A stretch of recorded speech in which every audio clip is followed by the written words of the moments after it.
Actually اگر آپ دیکھیں تو ان 15-20 سالوں میں زیادہ ہوا ہے کہ سافٹ ویئر بنے عام بندوں کے ہاتھ میں ہے، ورنہ ترجمہ قرآن تو آپ کو مسجدوں میں نہیں ملتا تھا. او حافظ قرآن نے نہ ترجمہ پڑھا ہو تو اور کس نے پڑھنا ہے؟ حافظ بن کے نکلتے ہیں، حافظ نہیں حافظ.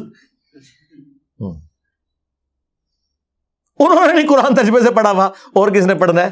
اور جس کے ماں باپ نے امید لگائی ہے کہ انہیں سانو لے جانا ہے کتے جتھے آپ جانا سی. ہاں تراوی کے دنوں میں تھوڑی تھوڑی داڑھی بڑھا لیں گے تو جس طرح جناب عید آئے گی تو او پہ عید ہے داڑھی. اور کس لیے؟ پیسے کمانے کے لیے. مفت کون بنا دے تراویاں؟ ٹھیکے تو ہوں نے. ہاں یہ قرآن کے ساتھ آپ لوگ کر رہے ہیں. اور قرآن کیا کہہ رہا ہے؟ وَأُوحِيَ إِلَيَّ هَذَا الْقُرْآنُ لِأُنذِرَكُمْ بِهِ وَمَنْ بَلَغَ. اے نبی تم فرماؤ قرآن مجھے اللہ نے اس لیے وحی کیا تاکہ اس قرآن کے ذریعے میں تمہیں بھی تبلیغ کر دوں، اور جس تک یہ قرآن پہنچ جائے اس قرآن کے ذریعے تبلیغ کرے. قرآن تو یہ کہہ رہا ہے. قرآن تو کہہ رہا ہے وَلَقَدْ يَسَّرْنَا الْقُرْآنَ لِلذِّكْرِ فَهَلْ مِن مُدَّكِرٍ. ہم نے قرآن کو سمجھنے کے لیے آسان کر دیا، ہے کوئی نصیحت حاصل کرنے والا؟ قرآن تو یہ کہہ رہا ہے. قرآن تو کہہ رہا ہے فذکر بالقرآن من یخاف وعید. اے نبی قرآن کے ذریعے تبلیغ کریں ہر اس شخص کو جو اللہ کی دھمکی سے ڈرتا ہے. قرآن تو یہ کہہ رہا ہے. قرآن تو سورہ صاد میں کہہ رہا ہے کہ قرآن ہم نے اس لیے نازل کیا کہ اس سے لوگ نصیحت حاصل کریں، اس کی آیات میں تدبر کریں اور عقل مند لوگ اس سے نصیحت حاصل کریں. لیکن آپ لوگوں نے کیا کہا کہ قرآن کس لیے نازل ہوا ہے؟ مردے بخشوانے کے لیے. ہمارے محبوب صلی اللہ علیہ وآلہ وسلم کی پوری زندگی سینٹرڈ اراؤنڈ قرآن ہے. آپ کا انسٹرومنٹ آف دعوت قرآن ہے. وَأُوحِيَ إِلَيَّ هَذَا الْقُرْآنُ لِأُنذِرَكُمْ بِهِ وَمَنْ بَلَغَ. اے نبی تم فرماؤ قرآن مجھے اس لیے وحی کیا گیا تاکہ اس قرآن کے ذریعے میں تم تک بات پہنچاؤں جس تک بھی پہنچے. اور وہ دیکھیں کیسی پہنچائی ہے. صحیح مسلم میں یہ حدیث ہے، نبی علیہ السلام نے حجت الوداع کے موقع پر فرمایا تھا میں تم میں ایک چیز ایسی چھوڑ کے جا رہا ہوں جسے پکڑ لوگے کبھی گمراہ نہیں ہوگے، وہ اللہ کی کتاب ہے. اچھا حجت الوداع کا جو خطبہ مسلم شریف میں آیا نا اس میں صرف قرآن کا ذکر ہے، حدیث سنت کا ذکر نہیں ہے. کیونکہ سنت کو ماننا قرآن ہی کو تو ماننا ہے. قرآن نے نہیں کہا ہے نا من یطع الرسول فقد اطاع اللہ. جس نے رسول اللہ کی اطاعت کی اس نے اللہ کی اطاعت کی. ٹھیک ہے ایک حسن درجے کی روایت ہے حاکم کے اندر، قرآن اور سنت دو چیزیں. لیکن حجت الوداع کا جو خطبہ مسلم شریف میں آیا اس میں صرف قرآن کا ذکر ہے. لیکن وہ لکھی رہ گئی مسلم میں حدیث. یہ حدیث مسلم شریف میں ہی لکھی رہ گئی کہ اللہ تعالیٰ اس قرآن کی وجہ سے قوموں کو عروج دے گا اور زوال دے گا. وہ زمانے میں معزز تھے مسلمان ہو کر اور تم خوار ہوئے تارک قرآن ہو کر. یہ مسلم شریف میں حدیث لکھی رہ گئی جی. یہ مسلم میں ہی لکھی رہ گئی حدیث. القرآن حجت لک او علیک. قرآن قیامت کے دن یا تو تیرے حق میں گواہی دے گا یا تیرے خلاف گواہی دے گا جی. اور وہ خلاف جو گواہی ہے وہ قرآن میں آ گئی ہے. وہ صرف قرآن نہیں صاحب قرآن بھی. سورہ فرقان آیت نمبر 30 وقال الرسول یا رب ان قوم اتخذوا هذا القرآن مہجورا. اور رسول اللہ قیامت کے دن شکایت کریں گے کہ اے اللہ میری قوم نے قرآن کو پیٹھ کے پیچھے ڈال دیا تھا. ہاں ہمیں شفاعت رسول کا بتایا گیا جو برحق ہے. عسى ان يبعثك ربك مقاما محمودا. کوئی شک نہیں. اللہم اجعلنا منہم. اللہ تعالیٰ ہمیں ان میں کرے جن کو رسول اللہ کی شفاعت نصیب ہوگی صلی اللہ علیہ وآلہ وسلم. لیکن یہ تلخ پہلو ہے کہ نبی علیہ السلام نے شکایت بھی لگانی ہے. جس کی شکایت لگ رہی ہوگی وہ شفاعت کس منہ سے کروائے گا؟ ہم کہہ رہے ہیں جو کچھ بھی ہے تیرے محبوب کی امت سے ہے، اور محبوب پہلے ہی کہہ رہے ہیں کہ میں نے شکایت لگانی ہے جس نے قرآن کو چھوڑ دیا. محبوب تو رو رہے ہیں اس بات کے اوپر. بخاری اور مسلم دونوں میں حدیث ہے.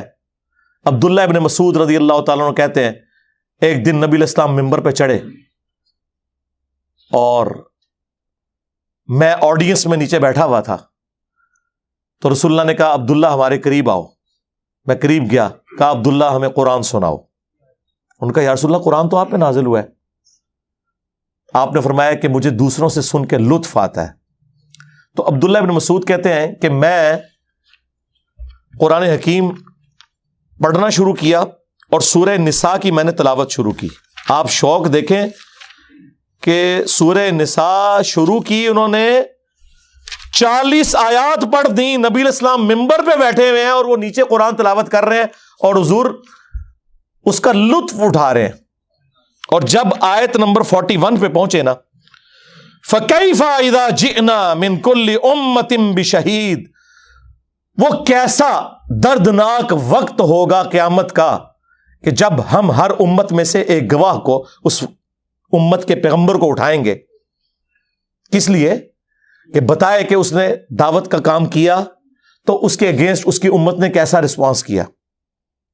وَجِئْنَا بِكَ عَلَىٰ هَٰؤُلَاءِ شَهِيدًا, اور اے محبوب صلی اللہ علیہ وآلہ وسلم ہم آپ کو گواہ بنا کر اٹھائیں گے ان کے اوپر جن میں آپ کو مبعوث کیا گیا.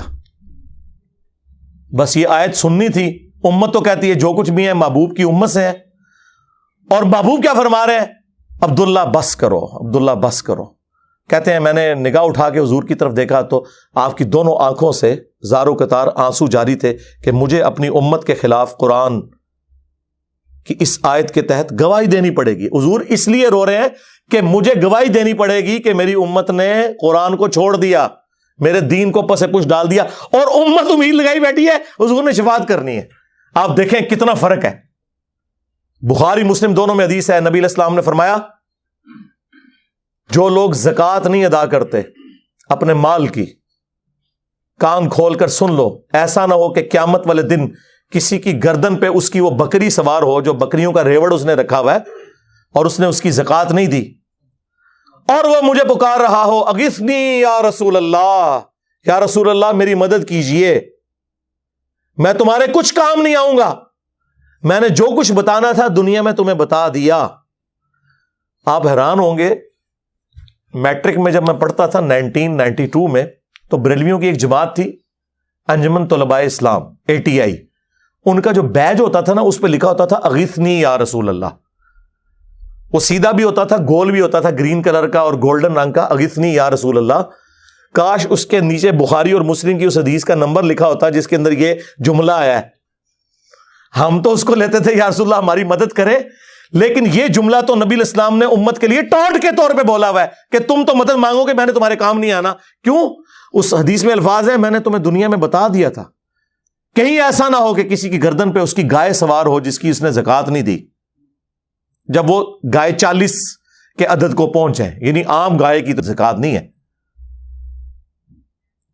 اور وہ چیخیں مارتا ہوا کہ اغثنی یا رسول اللہ, یا رسول اللہ میری مدد کرے, میں نے تمہیں دنیا میں اللہ کا پیغام پہنچا دیا تھا, میں تمہارے کچھ کام نہیں آؤں گا. پھر نبی علیہ السلام نے اونٹ کا سوار ہونے کا ذکر کیا, تو اندازہ کریں اللہ کے نبی علیہ السلام نے اپنی امت کو ایک ایک تفصیل کھول کر بیان کر دی ہے, کوئی قسم نہیں چھوڑی, کھول کھول کر باتیں بیان کر دی ہیں, کسی کو وہم بھی باقی نہ رہے. پھر بھی امت کو خیال نہ آئے تو الگ بات. پھر حجۃ الوداع سے جو واپسی پہ نبی علیہ السلام نے غدیر کا خطبہ دیا ہے, غدیر خم کا, صحیح مسلم میں ہی اوپر تلے 4 احادیث ہیں 6225 سے 6228 تک. اے لوگو آگاہ ہو جاؤ, میں بھی ایک انسان ہوں, قریب ہے کہ اللہ کا قاصد یعنی موت کا فرشتہ میرے پاس آئے اور میں اس کی دعوت قبول کر لوں. میں اپنے بعد تم میں 2 بھاری چیزیں چھوڑ کے جا رہا ہوں, ان میں سے پہلی چیز اللہ کی کتاب ہے, اس میں ہدایت ہے, اس میں نور ہے, یہ اللہ کی رسی ہے. ہاں, جو اسے پکڑے گا ہدایت پہ ہوگا, جو چھوڑ دے گا گمراہ ہو جائے گا. اور زید ابن ارقم کہتے ہیں کہ نبی علیہ السلام پھر ترغیب دلاتے رہے, اللہ کی کتاب, اللہ کی کتاب, اللہ کی کتاب. جو قرآن میں آیا تھا نا وَاعْتَصِمُوا بِحَبْلِ اللَّهِ جَمِيعًا وَلَا تَفَرَّقُوا, اللہ کی رسی کو مضبوطی سے پکڑ لو, فرقوں میں مت بٹو. وہ قرآن ہے غدیر خم کی حدیث میں. اس کو وائس ورثہ بھی کر لو کہ جو قرآن کو نہیں پکڑے گا وہ فرقوں میں بٹ جائے گا, کیونکہ کامن بانڈ اللہ نے بتا دیا, اللہ کی رسی کو پکڑ لو اور فرقوں میں مت بٹو. اس کا کیا مطلب ہے کہ جو نہیں پکڑے گا فرقوں میں بٹ جائے گا, اور وہ ہو گیا. اور فرمایا دوسری بھاری چیز میرے اہل البیت ہیں, میں اپنے اہل البیت کے معاملے میں تمہیں اللہ کا خوف دلاتا ہوں, یعنی میری وفات کے بعد ان کے ساتھ حسن سلوک کرنا. یہ 3 دفعہ آپ نے جملہ بولا, لیکن امت نے نہ قرآن کو پکڑا اور نہ اہل بیت کو زندہ چھوڑا، بالکل الٹ امت چلی۔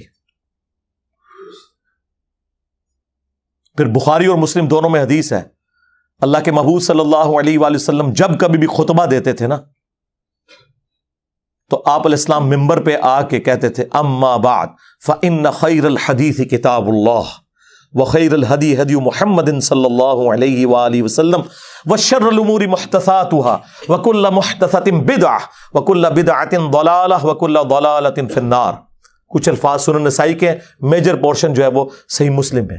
آگاہ ہو جاؤ، سب سے بہترین کلام اللہ کی کتاب ہے، سب سے ہدایت یافتہ راستہ محمد صلی اللہ علیہ وآلہ وسلم کا ہے۔ بدترین کام وہ ہیں جو دین میں خود سے جاری کر دیے جائیں، وہ سارے کام بدعتیں ہیں، اور تمام بدعتیں گمراہیاں ہیں، اور تمام گمراہیاں جہنم میں لے جانے والی ہیں۔ اندازہ کریں۔ اور بخاری اور مسلم دونوں میں حدیث موجود ہے، عبداللہ ابن ابی اوفا سے کسی نے پوچھا، جو رسول اللہ کی وفات کے بعد 75 ایئرز تک زندہ رہے، 86 ہجری میں فوت ہوئے، کہ بتائیں کہ رسول اللہ نے اپنا وصی کسی کو بنایا تھا؟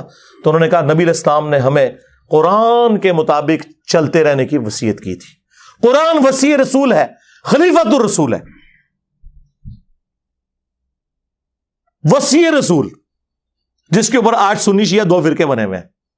سیدنا ابوبکر خلیفۃ الرسول ہیں صحابہ کرام کے اجماع کے اوپر، وصی رسول نہیں، وصی رسول قرآن ہے۔ وصی رسول نہ سیدنا ابوبکر ہے نہ سیدنا علی ہے، اور وہ نیچرل ہے، کیونکہ 2 سال کے بعد تو حضرت ابوبکر بھی فوت ہو گئے، ہاں 12 سال کے بعد سیدنا عمر بھی شہید ہو گئے، 24 سال کے بعد سیدنا عثمان بھی شہید، اور 30 سال کے بعد سیدنا علی بھی شہید، اور آخری صحابی ابو طفیل عامر بن واثلہ 110 ہجری میں نبی علیہ السلام کی وفات کے 100 سال کے بعد وہ دنیا سے چلے گئے۔ اس کے بعد اس پلانٹ ارتھ پہ کوئی صحابی نہیں ہے۔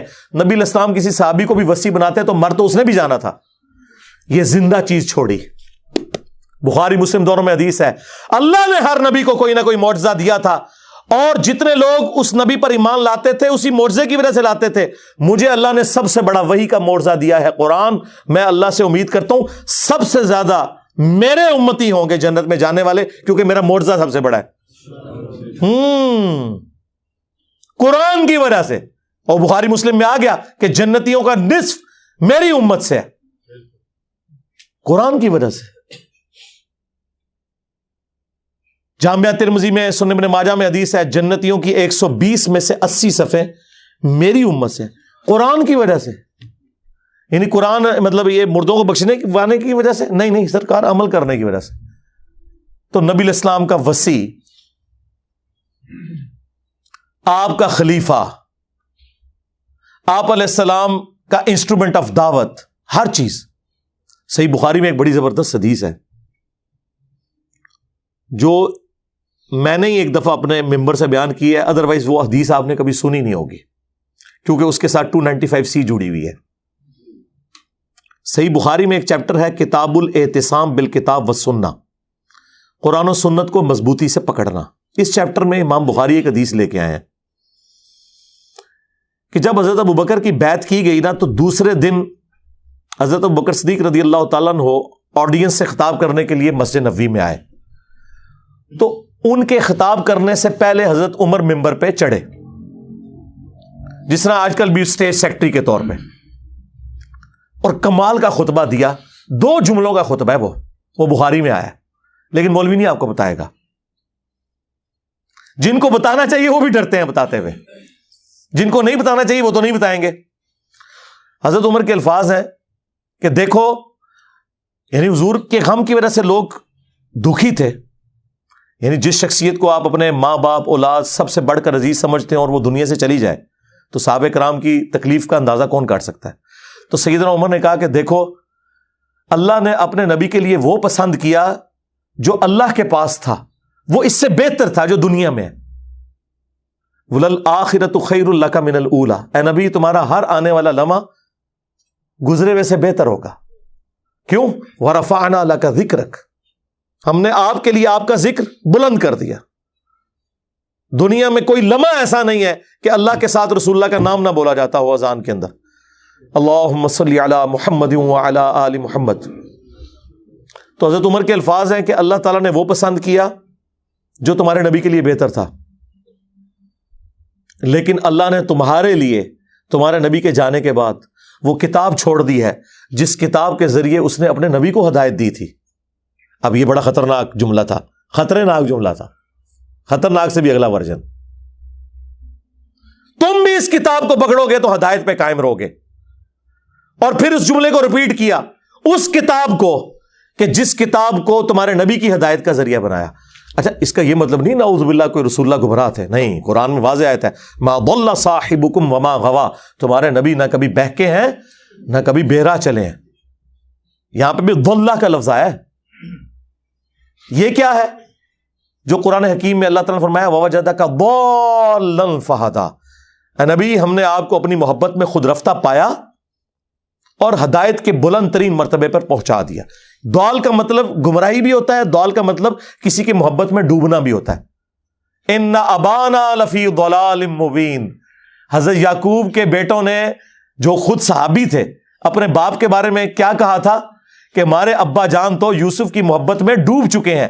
اب وہاں ترجمہ آپ فی ضلال مبین کا یہ تو نہیں کرتے کہ ہمارے ابا گمراہ ہو چکے ہیں, وہ تو کافر ہو جاتے, اپنے پیغمبر ابے کو کہتے تو نہیں.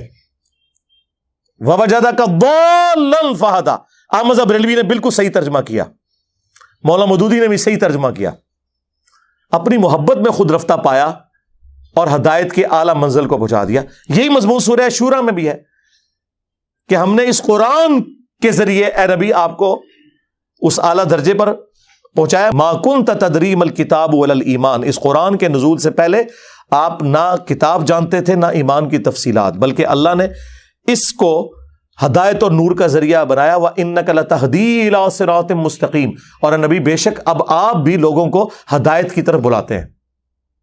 تو نبی علیہ السلام, وہ میں بتا رہا تھا خطبہ کیوں نہیں لوگ بیان کرتے تھے, اس میں جو حضرت عمر کا جملہ ہے نا کہ اللہ نے اس کتاب کے ذریعے تمہارے نبی کو ہدایت دی,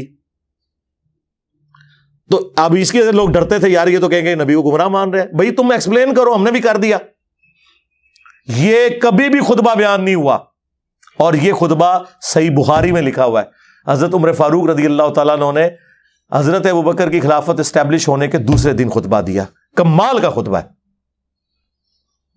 اور قرآن اتنا سٹرونگ ہے اس حوالے سے کہ بخاری مسلم میں جو حدیث شفاعت ہے, جو نبی علیہ السلام ہماری شفاعت کریں گے انشاءاللہ, اس کے اینڈ پہ آتا ہے کہ نبی علیہ السلام کہتے ہیں جب میں آخری دفعہ جہنم کی طرف جاؤں گا تو داروغہ جہنم مالک علیہ السلام مجھ سے کہیں گے یا رسول اللہ اب آپ کا کوئی امتی بھی دوزخ میں باقی نہیں ہے سوائے اس کے جسے قرآن نے جنت میں جانے سے روک رکھا ہے. قرآن جب روک لے گا نا تو کوئی نہیں بچا سکتا. یہ ویسے شعر ہے, خدا کا پکڑا چھڑائے محمد, محمد کا پکڑا چھڑا کوئی نہیں سکتا. کتنا یہ ظلم کر رہے ہیں, اللہ اور رسول کا مقابلہ کروا رہے ہیں, نعوذ باللہ. اور بخاری مسلم میں لکھا ہے کہ یا رسول اللہ قرآن نے روک لیا ہے, اب آپ کی شفاعت بھی ان کے کام نہیں آئے گی جن کو قرآن نے جنت میں جانے سے روک لیا ہے. اور قرآن نے کن کو روک لیا؟ انہ من یشرک باللہ فقد حرم اللہ علیہ الجنہ ومأواہ النار وما للظالمین من انصار. بے شک جو کوئی بھی اللہ کے ساتھ شرک کرے گا اللہ نے اس پہ جنت حرام کر دی ہے, اس کا ٹھکانہ جہنم ہے, وہاں اس کا کوئی مددگار نہیں ہوگا. قرآن نے جنت حرام کر دی ہوئی ہے. حتیٰ کہ بخاری اور مسلم دونوں میں حدیث ہے اللہ نے ہر نبی کو ایک مقبول دعا دی تھی جو اس نے دنیا ہی میں کر لی, لیکن میں نے اپنی دعا چھپا کے رکھی ہے قیامت کے دن کے لیے, اور میری اس دعا سے میرے ہر امتی کو نفع پہنچے گا سوائے اس شخص کے کہ جس نے دنیا میں اللہ کے ساتھ کسی قسم کا شرک کیا ہوا. شرک is the most sensitive issue in the sight of اللہ. اور شرک اور نماز یہ دو سینسٹیو ٹاپکس ہیں. قرآن کی توہین وہی لوگ کر رہے ہیں اصل میں جو قرآن پڑھنے سے روک رہے ہیں, جس کی وجہ سے شرک پھیل رہا ہے, اور نماز سے کوسوں دور ہے کیونکہ انہوں نے قرآن تو پڑھا نہیں. انہیں پتا کیسے چلے کہ قرآن کا مسلمان اور ہے اور پاکستان کا مسلمان اور. ہاں, مرنے سے پہلے اے مسلمان کر لے اس پہ غور, قرآن کا مسلمان اور ہے, پاکستان کا مسلمان اور. ہاں, قرآن کا تو مسلمان یہ ہے وَأَقِيمُوا الصَّلَاةَ وَلَا تَكُونُوا مِنَ الْمُشْرِكِينَ, سورہ روم آیت نمبر 31. دیکھنا نماز کو قائم کرنا, مشرک نہ ہو جانا. اور صحیح مسلم کی حدیث کے بندے کے کفر اور ایمان, شرک اور اسلام کے درمیان فرق نماز ہے. باقی اس پہ تو کافی بولا جا سکتا ہے, میری کئی ایک ویڈیوز ہیں وہ آپ دیکھ سکتے ہیں اس حوالے سے. میں نے یہ موقع غنیمت جانا کہ میں مسلمانوں کے دماغ کے اوپر سٹرائک کروں کہ خدا کے لیے قرآن کو جو آگ لگی اس پہ جو آپ سیکھ پا رہے ہیں، سب سے بڑے تو دشمن آپ لوگ ہیں جو جزدان میں قرآن کو لپیٹ کے. اور دیکھیں جو مہنگے والے قرآن ہوتے ہیں نا ترجمے والے، ان کے اوپر غلاف بھی چڑھا ہوتا ہے تاکہ تصور سے کہ میں اس کو اتنی دفعہ یوں کروں گا وہ کھولے ہی نہ، وہ ادھر ہی پڑھا رہے. بلکہ میں نے تو ریکویسٹ کی ہے کہ پاکستان کے آئین میں جہاں یہ چیز شامل ہے کہ پاکستان میں قرآن غلطیوں سے پاک پرنٹ کیا جائے گا. یہ بہت بڑا جرم ہے، اسی لیے قرآن کے اینڈ پہ لکھا ہوتا ہے کہ اگر کوئی غلطی دیکھیں تو واپس بھیجیں، ہم آپ کو نیا نسخہ دیں گے. پاکستان کے آئین میں یہ چیز بھی داخل کی جائے کہ بغیر ترجمے کے قرآن چھاپنا حرام ہو. یعنی پاکستان کے قانون میں، وہ شرعی طور پہ حرام نہیں لفظ استعمال کر رہا، چلے جرم کہہ لیں اس کو. بھئی پاکستان میں کیا تک بنتا ہے جہاں 99.99% لوگ عربی نہیں جانتے ہیں، وہاں عربی والا قرآن صرف پرنٹ کرنا کتنا بڑا ظلم ہے. مولانا مودودی رحمہ اللہ کا ترجمہ پرنٹ کیا ہے ترجمان القرآن والوں نے، وہ بڑا زبردست ہے. ویسے تو آپ دیکھتے ہیں نا اوپر عربی نیچے اردو، انہوں نے پتا کیا کیا ہے، ایک صفحہ پورے کا پورا عربی اور اس کے سامنے والا صفحہ اردو. اگر صرف کسی نے اردو بھی پڑھنا ہے نا وہ پڑھتا جائے. اچھا لوگوں کو یہ فکر پڑ جاتی ہے یار اردو والا پڑھیں گے تو ثواب نہیں ہوگا کیونکہ 10 نیکیاں نہیں ملن گیا. سرکار تہاڈا ایک اردو دا صفحہ تہاڈی آنے والی نسلاں وچ اور گزرے ہوئے بزرگوں کے ہزاروں قرآن پڑھنے سے بہتر ہے جو آپ کو کم از کم شرک سے بچا کے توحید کے اوپر لے آئے گا. دیکھیں نا اگر توحید ہی نہ ملی تو ایم اے قرآن ختم کرنے کا کیا فائدہ ہویا؟ جو قرآن ختم کر کے بھی تے پھر دعا کہنا جی یا رسول اللہ انظر حالنا، یا شیخ عبد القادر جیلانی شیئن للہ. قرآن کے لیے پڑھ کے دعا ہو رہی ہے اور بیچ میں یہ نہیں کر رہا ہے تو کیا کڑیا تو قرآن چوں. تو خدا کے لیے قرآن ترجمے والا گھر میں بھی کم از کم آپ لوگ تو کریں نا جی. سارے مسلمان اپنے گھروں میں وہ ترجمہ رکھیں جو زبان آپ سمجھتے ہیں، اس کے بغیر آپ صرف عربی والا قرآن نہ رکھیں. اور آج تو ماشاءاللہ جتنی میجر لینگویجز ہیں ان کے اندر قرآن پرنٹ ہو چکے ہیں. سعودی عرب کی گورنمنٹ اس حوالے سے بہت بڑا کام کر رہی ہے. جتنے حاجی جاتے ہیں نا، پہلے تو وہ عمرے والوں کو بھی دیتے تھے لیکن پھر ریسورسز کی وجہ سے ایشو ہوا تو اب صرف حاجیوں کو دیتے ہیں.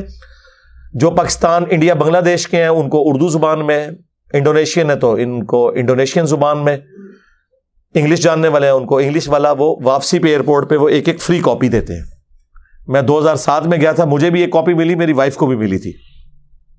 تو اس حوالے سے وہ بہت کام کر رہے ہیں. چلیں حاج عمرے پہ کوئی نہیں بھی جاتا، یہاں تو یار اپنے گھروں میں تو کم از کم آپ کوشش کریں کہ آپ ترجمے والے قرآن رکھیں. صلو علی محمد وآل محمد، اللہم صلی علی محمد وعلی آل محمد واصحاب محمد وازواج محمد وامت محمد اجمعین الی یوم الدین، آمین.